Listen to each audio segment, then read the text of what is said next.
Assalamualaikum warahmatullahi wabarakatuh. Alhamdulillahirabbil alamin. Bertemu kembali dengan saya Ratna Haryaningsih di channel Ngaji Bareng 04. Pada pertemuan kita kali ini, kita akan meneruskan mengurai tajwid pada surah Ali Imran ayat 183 bagian kedua. Disimak sampai akhir karena nanti di ujung akan ada pertanyaan ya seputar tajwid. Dan jawaban untuk pertanyaan hari kemarin akan ditemukan pada menit ke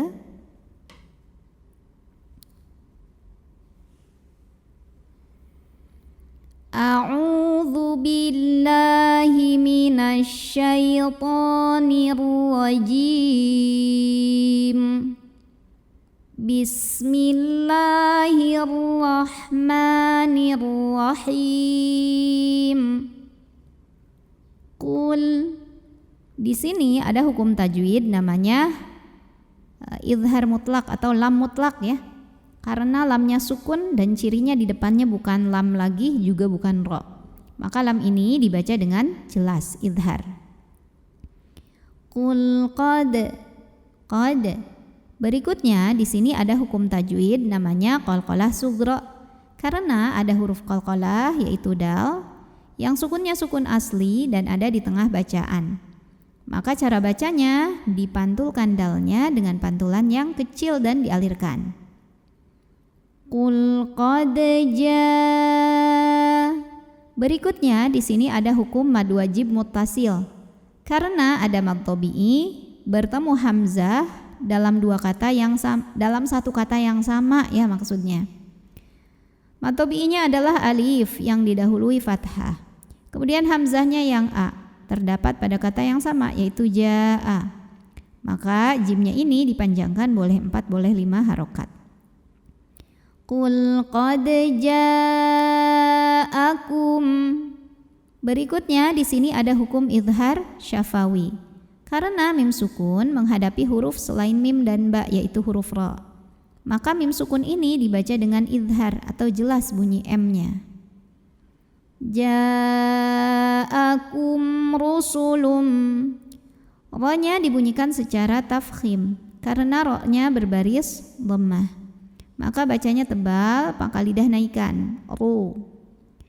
Rusulum. Lalu di sini ada idgham bi gunnah. Karena ada tanwin dhammah yang bertemu dengan huruf mim.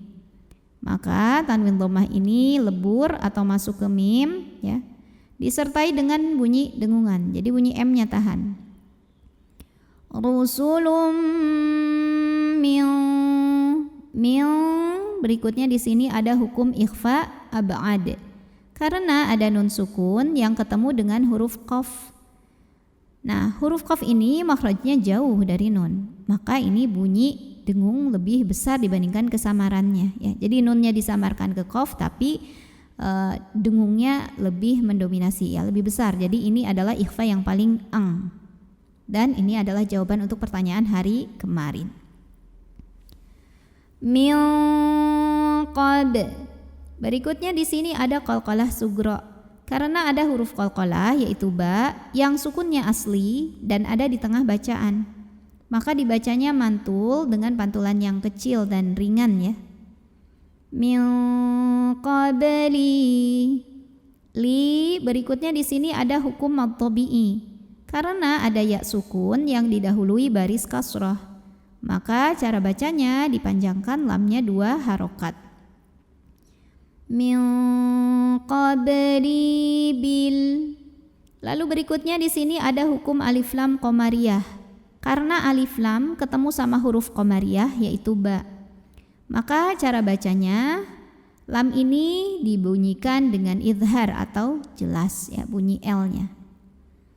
Bil bay.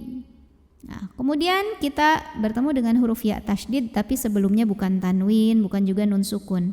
Maka ini bukan idgham, jadi tidak perlu menahan bunyi e-nya ya. Jadi bayi cukup pakai naber. Jadi agak dinaikkan sedikit intonasi kita. Bil bayyina. Nah, berikutnya di sini ada mad asli atau mad tabi'i. Karena ada baris fathah yang tegak di atas huruf nun. Cara membacanya dipanjangkan nunnya 2 harokat. Bil bayyinati wabil. Berikutnya di sini ada alif lam syamsiyah. Karena alif lamnya, alif lam ta'rif, ketemu huruf syamsiyah yaitu lam lagi. Kenapa huruf syamsiyahnya lam lagi? Karena kalau ada lam tasydid, sebetulnya ini tuh terdiri dari dua lam. Lam sukun, lam fathah. Jadi huruf syamsiyahnya adalah lam.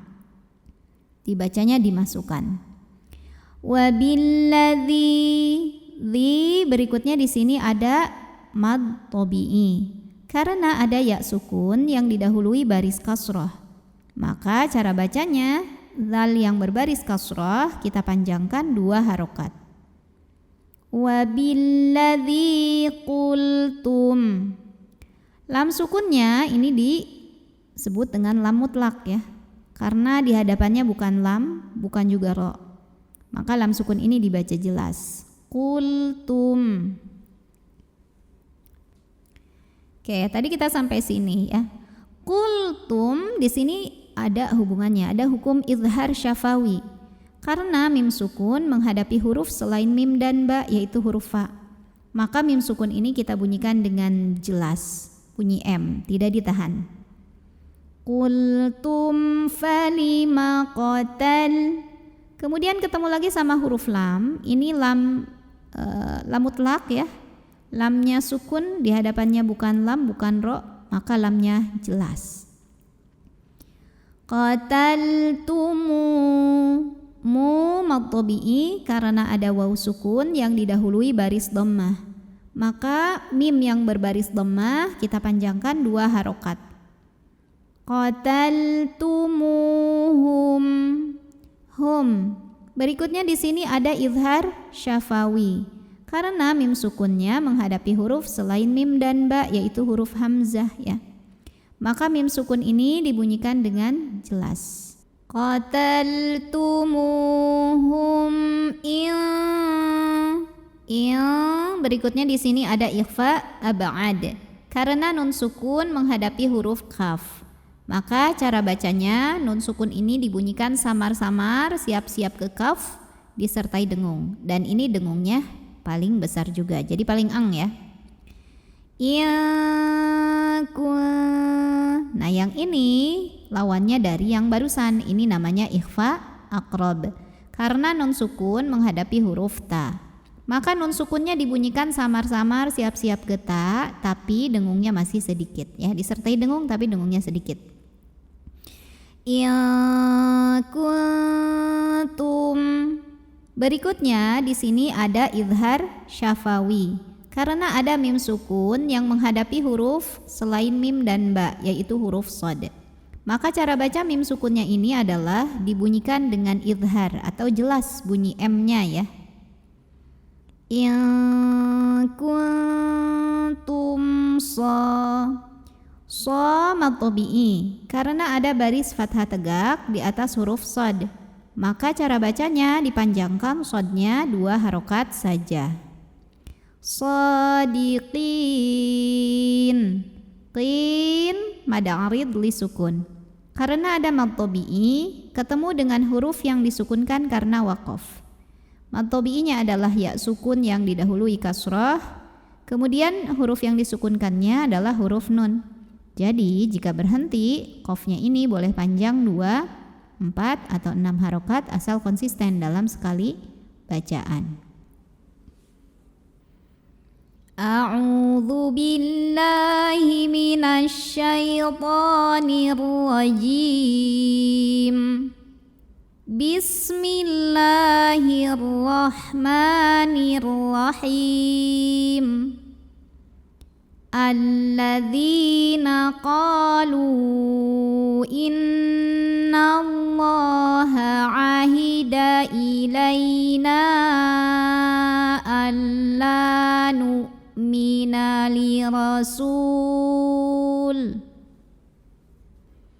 alla nu'mina lirasulin hatta ya'tiyana biqurbanin ta'kuluhun nar.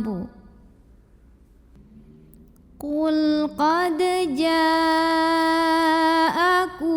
رسل من قبلي بالبينات وبالذي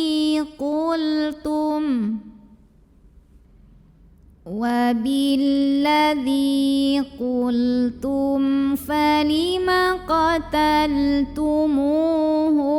إن كنتم صادقين. Pertanyaan untuk hari ini, coba sebutkan nama hukum tajwid dari yang saya tunjukkan ini. Nama hukumnya apa, sebabnya apa, dan bagaimana cara bacanya. Shadaqallahul azim. Wassalamualaikum warahmatullahi wabarakatuh.